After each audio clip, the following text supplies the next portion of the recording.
নমস্কার বন্ধুরা, রিনাস কিচেন থেকে স্বাগত। আজ আমি তোমাদের শীতের সবজি দিয়ে চচ্চড়ি করে দেখাবো। তার জন্য আমি শীতের সবজি কিছু নিয়ে নিয়েছিলাম, যেমন শিম, কপির ডাঁটা যে অংশটা আমরা ফেলে দিই সেটা, একটা বেগুন, 3টে মূলো আর কপির শক্ত অংশটা, আর একটা আলু নিয়েছিলাম।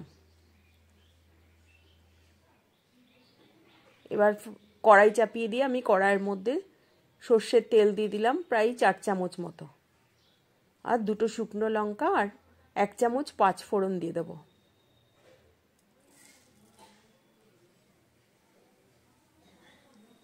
ফোড়নটা একটু ভাজা গন্ধ বেরোলে আমি যেসব সবজিগুলো একটু শক্ত সেইগুলো আমি আগে দিয়ে দেবো, যেমন কপির ডাঁটাগুলো আর কপির শক্ত অংশটা, নিচের দিকে যে সাদা অংশটা থাকে সেই অংশটাও আমি চাকু দিয়ে ভালো করে কেটে রেখেছিলাম।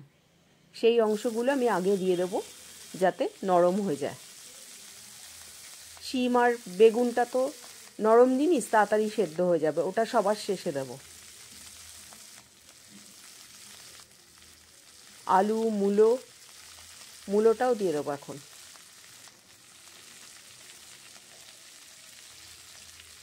মূলোটা আমি লম্বা লম্বা করে কেটেছিলাম।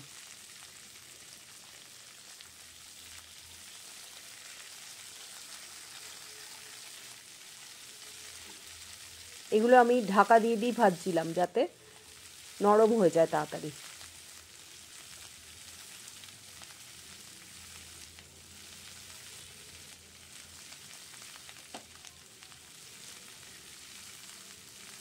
এবার 1/2 চামচ হলুদ দেব আর পরিমাণ মতো নুন দিয়ে দেবো।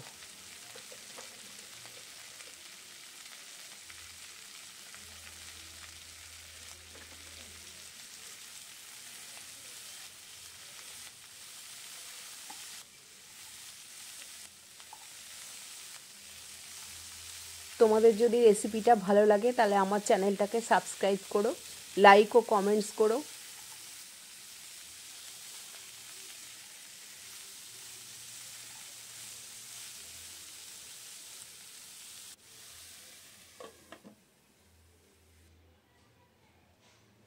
ঢাকা দিয়ে ভাজলে দেখো সবজিগুলো অনেকটা নরম হয়ে গেছে, আর যদি সেদ্ধ না হয় তাহলে একটু জল দিয়ে দিলেই হয়ে যাবে।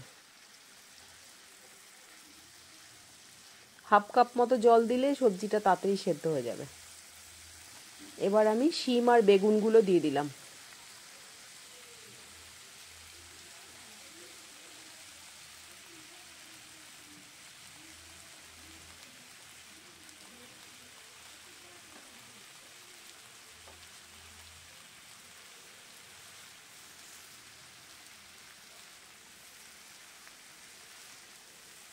এবার এগুলো দিয়েও একটু ভাজা ভাজা করে নিতে হবে। তারপর আমি সর্ষে বেটে রেখেছিলাম, সেটা তোমাদের দেখাইনি আমি।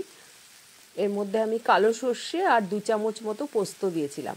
2 চামচ সর্ষে আর 2 চামচ পোস্ত, আর তার সঙ্গে 4-5টা কাঁচা লঙ্কা একসাথে বেটে নিয়েছিলাম, সেই বাটাটা দিয়ে দেবো।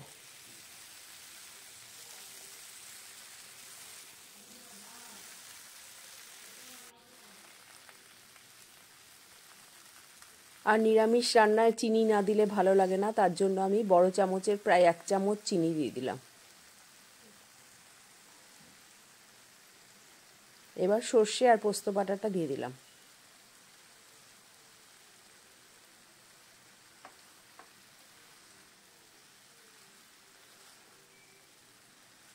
এবার মিক্সির বাটিটা ধুয়ে একটু জলও দিয়ে দেবো,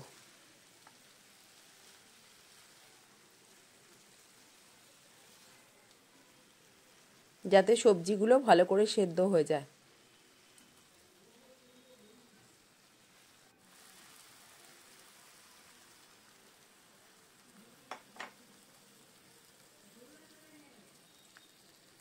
দিয়ে ঢাকা দিয়ে দেবো। এবারে ঢাকা দিলে তাড়াতাড়ি সেদ্ধ হয়ে যাবে।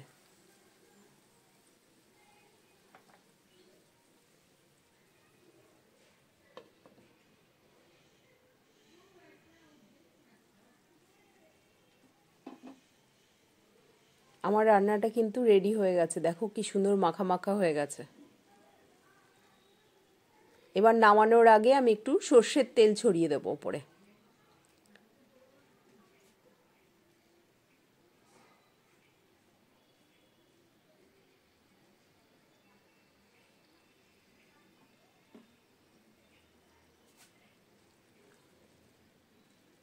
আমার রান্নাটা রেডি।